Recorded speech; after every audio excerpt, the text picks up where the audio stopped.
is The Whispers of Tarot. I'm your reader, the Catalytic Mystic. So, I already got some oracle cards here for this reading. Did some connecting and meditating over them and have some notes. So, time I started this was 11:55, which to me that indicates divine connection as well as two fives double changes, 5 and 5.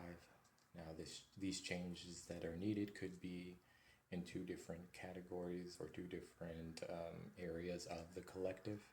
So it could be like the spiritual and the physical, or the collective consciousness and the physical, ways of thinking, ways about how we do things, if that makes sense. And so with the first one, there you saw the Sephiroth. This one, my notes: depth, confirmations, questions with esoteric / spiritual connections, feeling drawn towards them, or drawn towards it's like almost like a divine energy, consciousness. The book says this card relates to cycles, physical, between physical, mental, or spiritual. If they're kind of out of whack, or if you're feeling like there's a lot of repetitive cycles, patterns, there's a need to rebalance. And so as I was writing that, a train was passing through town and you could hear the horn, and so call to action. So this could be, I could see this as a call to action for reorder or rebalancing between the mind, body, and spirit of the collective. Solar plexus. The solar plexus has to do with personal power, okay? And so it raises the question of, on certain ideas or certain situations that are that could come to pass, could be also knowing when to engage using personal power and when to kind of hold back as well. And so as a collective, it could just be when to respond towards when, I guess you say, when there are announcements, or what this card is kind of referring to. Are we going to spend energy to reacting, or are we going to spend energy responding, or are we going to focus on the negative possibilities or the positive possibilities, And so the third card is Seihikai. Seihikai. And my notes on here is maneuvering. It looks like it's like all this energy, this energetic flow here is kind of just bunched up. And then you have another one here that has a smoother path. And so it gave me a sense of energetic flows. Paying attention to what flows better versus what creates more resistance. The translation of this card is divine and humanity. Okay, and so while writing my notes, I had to switch to a pencil because my ink ran out. And so translating that to like a collective kind of perspective, when we're using our resources and tools and they just stop working or they run out, it's like needing a different tool to use on different parts of this timeline we're on.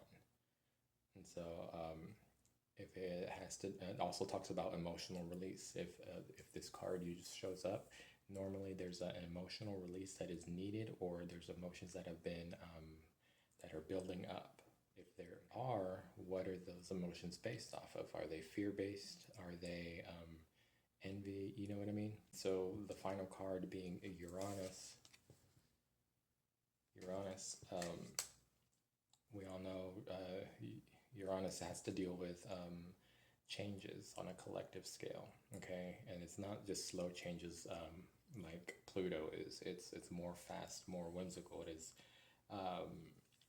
may seem questionable, like the energy is going to be something that we're not used to. May raise questions as could these ideas, or could this event, or could this situation help grow the collective towards a better, a better outcome. Um, in this deck, when Uranus shows up, it's a sudden need for change. Okay, it's like this could be like a window of opportunity here to kind of change the way we've been doing things before the divine has to intervene. And so if divine intervention has to come into play, it kind of ties into the time that I started these notes on, which was 11:55. Okay, so let's see here. I'm going to use the Illuminated Tarot to get the narrative. When I had the idea to do this reading tonight, I had this, felt drawn, honestly, to this deck right here. I don't know why, but I feel like with the way these decks were created, it has the suit of poker cards instead of the swords, the wands, the cups, and the pentacles. And so, that being said, it allows me to kind of tap into numerology, which is a little bit more accurate when it comes to potential outcomes or things possibly coming to pass. All right, so let's go ahead and finish shuffling here.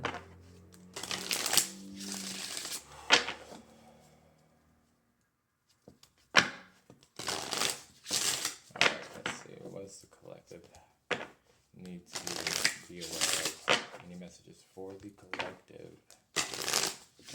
for the time we're in? Any guidance, please? Any guidance, please? Guidance, please. Guidance.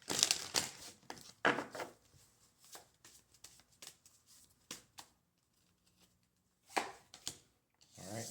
Starting off with the 4 of spades, the 2 of diamonds, the king of hearts, the king of clubs, and the 3 of hearts.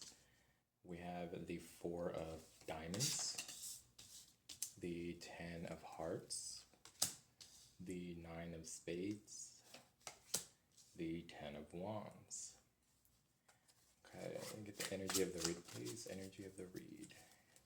Energy of the read. Split, Jack of clubs at the top, 8 of hearts underneath, the 2 of spades. Underlining energy is that of the 4 of hearts. Alrighty. So the underlining energy here is the 4 of hearts. Okay, so 4s have to do with stability. Okay, it could also be Aries or Scorpionic timing. It could be now as far as the timing goes for this card. This is also gives me like a feeling of like temptation or second guessing as far as choosing what to possibly reject or turn the collective turning their back towards. Could be 4 of hearts. Could be feeling that feeling one gets when you begin to ask yourself, did I make the right choice? Did I turn away the right? Did I make the right decision in turning away or choosing a certain? So I guess this could be like the elections. After what's come to pass thus far, did we make the right choice as far as the election goes? A lot of people are questioning.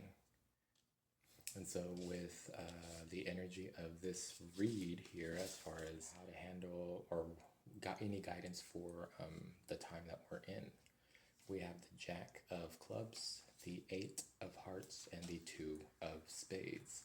And so I'm going to let you see the illustrations here.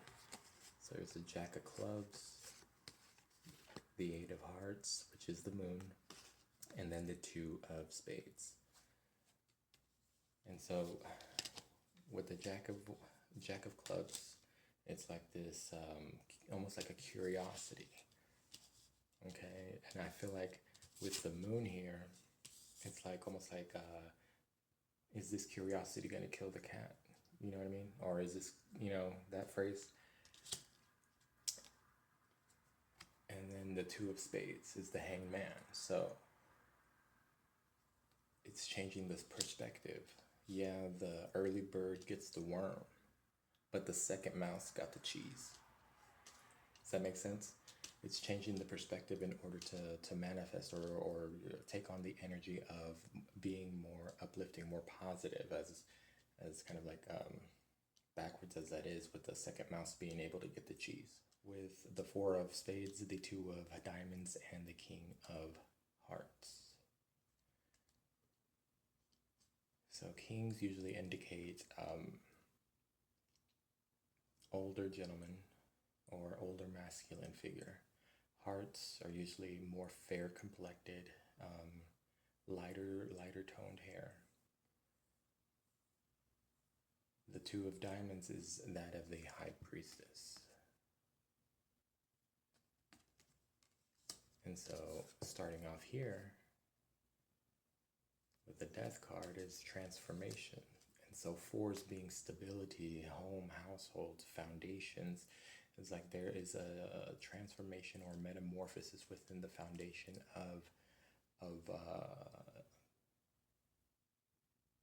or this could be ideas that haven't been spoken on. You know what I mean? With the High Priestess and the King of Cups. It could be that there could be some change coming in when it comes to the foundation of what we have built this nation upon. You know, what we used to work is no longer working for where we're trying to grow into or what we're trying to come into. And so the old structures, the old way of doing things is no longer working. And so continuing to do the same thing over and over again, expecting a new result using the same old methods is kind of ties into the definition of insanity. And so we got the King of Clubs, the Three of Hearts, and the Four of Diamonds. So clubs usually indicate, yes, the fire sign. This deck here uses the King of Clubs as Leo energy, being in the spotlight. King of Clubs, somebody who's more on the take action versus a little bit more abrasive, when it comes to something that needs to be let go of here with the Four of Diamonds. Something that is something that's in place as far as a foundation goes. However, there's a flaw within it. A flaw that somebody sees or that has been noticed, and it's like trying to change that, or trying to figure out, or if it's like an energy of some another say another collective, you know, that sees this flaw as an opportunity. Sees the flaw as an opportunity to kind of see into what's going on, see through the wall, and see how there's another pair of eyes right there peeking through. So this could be like maybe dare I say, another cyber attack that infiltrates the network system again, or yeah, could it be possibly the firewall? There's a hole in the firewall, a defense. There's a flaw within some sort of barrier that somebody noticed, and it's able to give almost like a small, or allows them to peer through the wall, peer through the veil, peer through, you know what I mean? And so the 10 of Hearts with the 9 of Swords and the 10 of Clubs. And so these right here, the 9 of Spades and the 10 of Clubs. Spades have to do with changes, unexpected, unforeseen, and it's kind of like the energy of Uranus here that came out with the Oracle cards.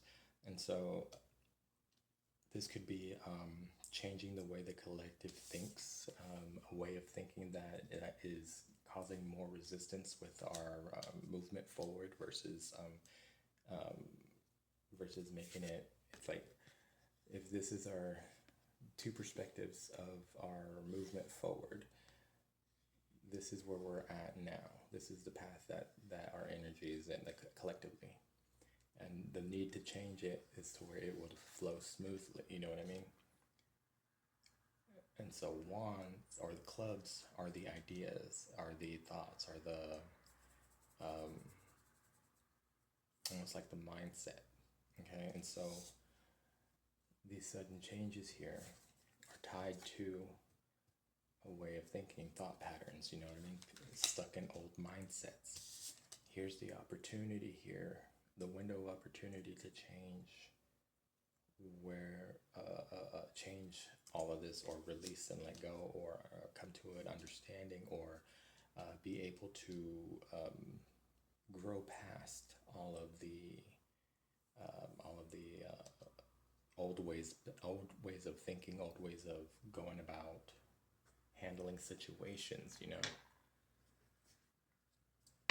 So let's go ahead and, well, actually, so with the suits, to kind of see an outcome before clarifying, there's more hearts and diamonds, the lighter suits, versus spades and clubs, the darker suits.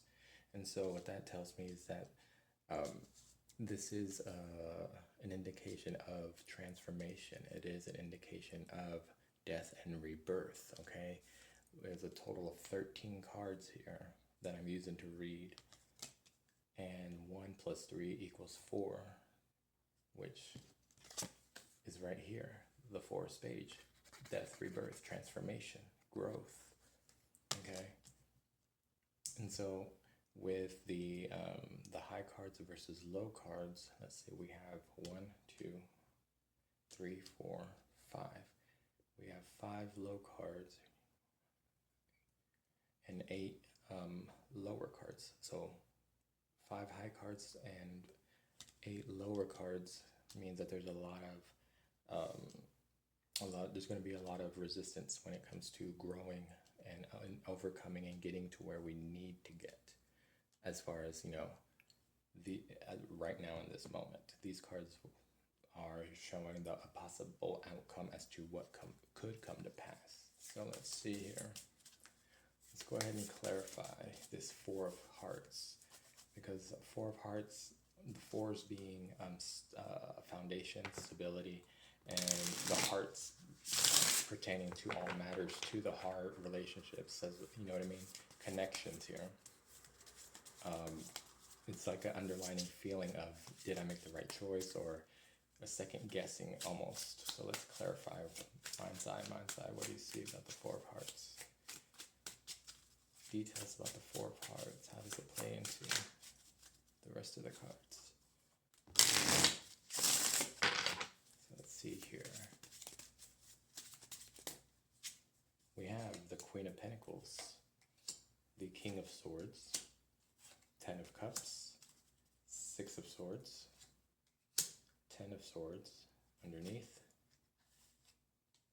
the 2 of Swords. And so the Ace of Wands here, this is like could be an energy that is flowing through the collective, or the main energy here that is kind of it's like no one could put a finger on what it is that they're feeling, like specifically. And so here it's like a feeling of almost like assessing or reflecting on the choices or the decision made, or the outcome of the decision, what the final say was here with the King of Swords. Because it's like what's being focused on is this happiness, a long-term investment here. Is this long-term investment, does it feel right? Is there time, can we go back to calmer waters, or is this going to help us move to calmer waters from, you know, pretty much hitting rock bottom as a collective? Does that make sense? Or is it going to bring us to rock bottom as a collective? And so a lot of the energies here is being on guard, a little bit having worries of feeling like we need to be defensive or on the defense when it comes to not clearly seeing where we're at. You know what I mean? Not clearly seeing where we're at and realizing right now we're good. You know, all these fear-based outcomes that aren't set in stone is only making everybody worry twice as much. And so that being said, it's like it's kind of like a reminder. You bring about what you think about. Does that make sense? And so here with the Jack of Clubs, the Two of Spades, and the Eight of Hearts. So the Eight of Hearts is truths, the Moon card, pretty much. You know, it's hidden truths or insecurities, being insecure about what's come to pass so far. It's like I said earlier, the early bird does get the worm, but the second mouse got the cheese. It's a need to change a perspective or how we look at potential outcomes. Does that make sense? Allowing our instincts, our curiosity to drive us forward. You know, trust in the mysteries or the unknown. You know what I mean? It's freeing ourselves from distractions as well, and freeing ourselves from distractions in order to be able to pursue a positive outlook or a more of a positive perspective of what could come to pass. You know, going back to what I was saying about bringing about what you think about. You know what I mean? And it works as a collective level as well. If we're all thinking negatively, then we're all going to manifest as a collective negative situations. You know, situations that are full of resistance and just energy that we are not very fond of. So the Four of Spades, Two of Diamonds, and the King of Hearts. Let's see here. Let's go ahead and clarify this Two of Diamonds. How does the Two of Diamonds play into this? Because twos are about duality. Okay, diamonds have to deal with the material, the mundane, and it's like instead of being divided learning, we are two halves to one whole. It's a sense of you see how there's that Lionsgate right there with the two diamonds. And so it's like almost like the yin and yang. You know, some parts of the collective are more they're better at doing one thing, and what the other side lacks, it's like seeing where we can help one another cultivate in order to be able to use our skills. So like if your neighbor lacks in this skill, you know how to do that skill, and you're lacking in one and that they know how to do. It's like, hey, I'll help you out with this if you help me out with that. Does that make sense? It's a sense of community, coming into prosperity with with one another. You know, in what ways can we help one another out versus they're a lefty versus a righty.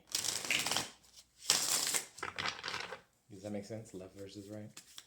Let's clarify the Two of Diamonds, please. Two of Cups, Page of Cups, Magician, the World, the Chariot, the Nine of Wands, and the Star card. Okay, so like I was saying, right here, maybe working together and coming into an agreement or some sort of compromise here isn't as bad as it seems. You know, the Page of Cups, you know, not what it appears to be. I could never work with millennials. They're too nonchalant about everything. You know, they had everything handed to them. Well, I mean, you never know. It may not not be as bad as you think it might be, just because of what stigma millennials have. You know, just using for an example, using all our resources and knowledge that we have come into based off of our own experience and our life experience on this journey may actually be the answer and the keys to finally break free of the box that we're in, close off the cycle here with the World card. Okay, the energy that is created by integrating the knowledge each and every single one of us has, you know, which is going to take some time, because first off, we got to even be able to sit in the same room, you know. It's hard to get the political parties to do so. The videos of what's her name? Oh my gosh, I forgot her name, and she's funny. She like the way she just calls them out on the hypocrisy and everything. Jasmine Crockett. It's kind of like we can, if we had more people, I feel like wasn't afraid to stand up and speak out about things like that, this world would be a little bit more or less, a little bit less guarded, a little bit less weary to even attempt or have an idea, you know, an idea or express an idea, actually. You know, it's like there's some things that, yeah, we may feel vulnerable with, and it's, oh my gosh, the end of the world if anybody finds out that we have trouble reading or we can't speak publicly. You know, maybe that millennial, for example, maybe that millennial has a technique that'll, you know, help you come into being able to speak publicly. You know what I mean? Maybe that the homeless man that sits at the same corner store has the wisdom that you need to hear in order to make everything click for you. You know, when we put up these boundaries and based off of beliefs that we were conditioned to, how are we going to be able to figure out, you know, what to do if we don't allow opportunities to learn to come to us? You know what I mean? Like, sometimes walking down the street, that crazy man says the right thing and everything just clicks for you. You know, I guarantee you, Spirit wants to help us. You know, Spirit wants to help us. But if we're rejecting every attempt based off of what we've you know, what we've grown up believing, conditioned mindsets, being stuck in our ways, how are we going to allow Spirit to get an opportunity to help us when we ask for it? And then we want to wonder why God doesn't seem to answer.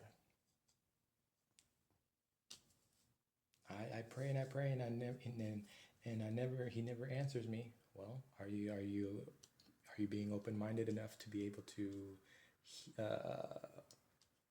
allow him to show up?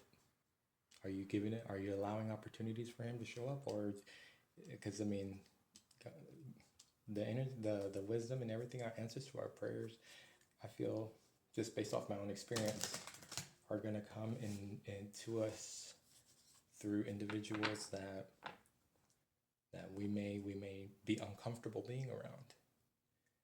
You know, I've experienced many situations where the man sitting on the corner store every single day walks up and talks to me, and I'm feeling nervous, like, oh my gosh, what's gonna happen? Is he gonna wig out on me? Is he gonna trip on me? You know what I mean? I don't have cash on me? Is he gonna get mad? Me worrying about what could play out. I ended up feeling ashamed because I didn't give an opportunity to allow him to be who it is that he is and say what it is that I needed to hear at that moment in time. You know, and sometimes, yeah, it is, can I get $1? Can I get a cigarette? But you know, you never know.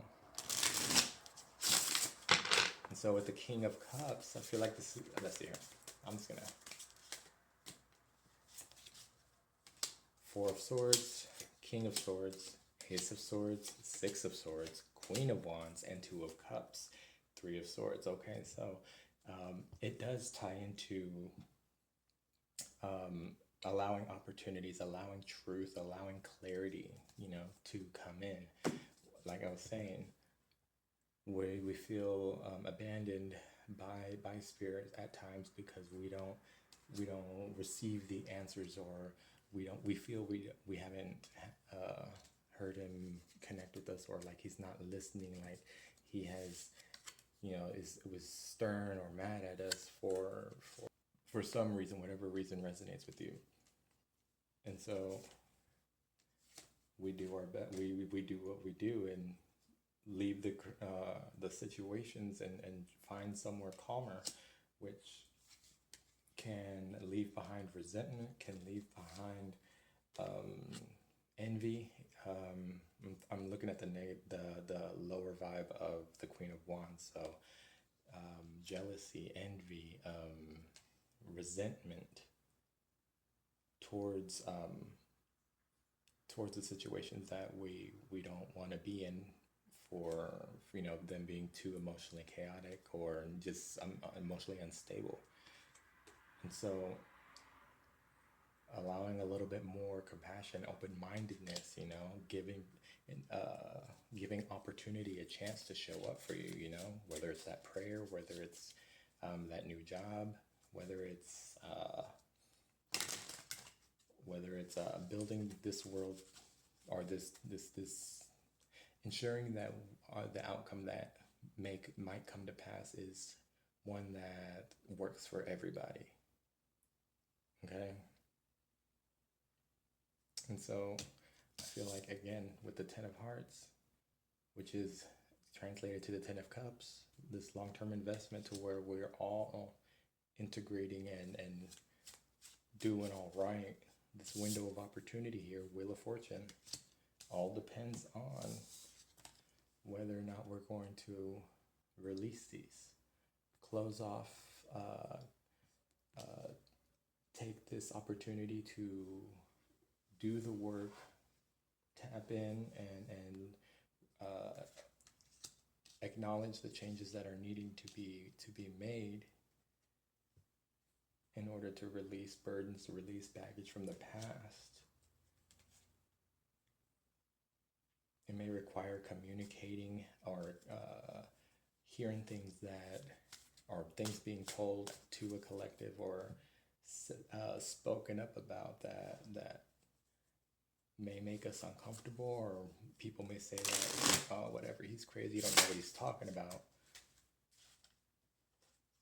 But after weighing things out and kind of looking at things for, the pros and cons, or the this versus that kind of situation, it's like, well, the points, or what was conveyed, or what was presented, does seem to make sense. It all connects,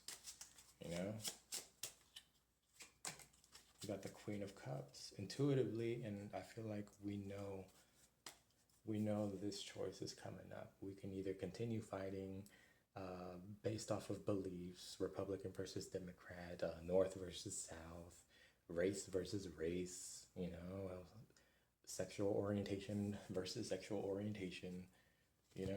We all know these choices are coming up, okay?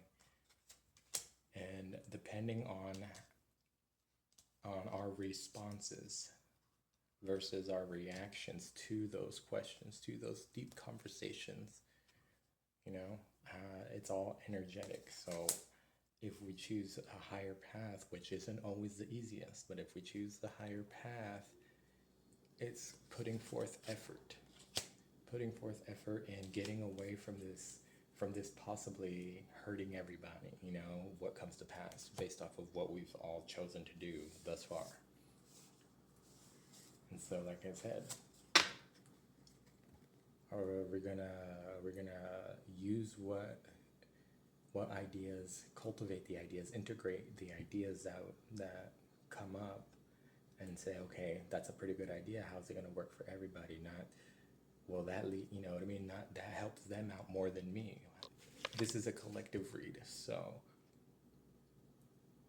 should these cards come to pass in reality, this is going to be like, I feel, a few years of, it's going to take some time for all of this energy to come to pass. They have to play out the way they came out.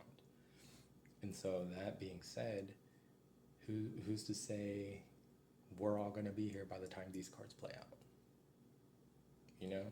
And then that ties into everything that comes into that, everything that like the idea for the president's I guess he's itinerary as to what he wants to put into effect. Who's to say we're all going to be alive to see the benefits or the repercussions of those choices?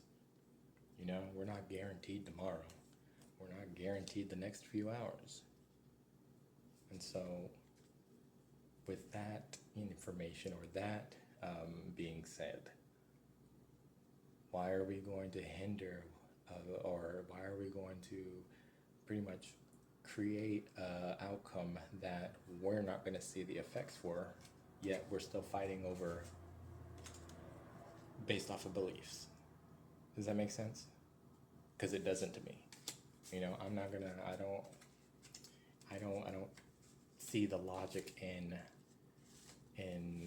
all this aggression and these debates and disagreements and riots happening because these protests happening because of things that may not come to pass, or that we may not even see come to pass. Does that make sense? And I mean, for me, yes, it is worrisome. It is worrisome, the negative outcomes, or the possible outcomes that are pretty crazy, or for some of us illogical. They don't see the logic in some of these things that are wanting to be put into effect. There's the other aspect to that too. There's a 50-50 shot of whether this could go good or whether this could go bad. Or if you look at it this way, there's a 33 1/3% chance it can go bad, a 33 1/3 chance it could go right, or a 33 1/3 chance it can go take on the energy of Uranus and completely catch everybody off guard, and it work for everybody. But it all has to do with a reciprocity when it comes to energy, mind, body, and spirit. Okay, we can believe one thing, but if we don't take action towards those beliefs, if we all believe in bettering this place for those who are going to inherit it, then are we going to take action towards are we going to take action towards those opportunities that come, or that show up when they come? Not only that, are being stuck in our ways, is it going to help make this place a better place for those who will inherit this world once we're gone?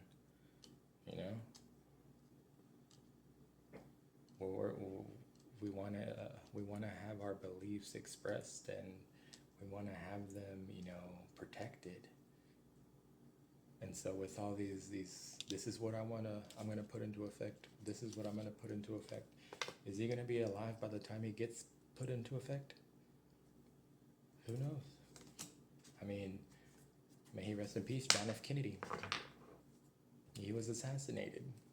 Why? Because of his beliefs. Somebody didn't agree with him, so they threw off the timeline, or maybe he was supposed to pass. Who knows? Maybe it was divine intervention. Maybe he said what he needed to say, or he was the message itself. Maybe he was the catalyst that got what his ideas and what his movements he wanted to do started. Same for Martin Luther. Same for Rosa Parks. You know what I mean?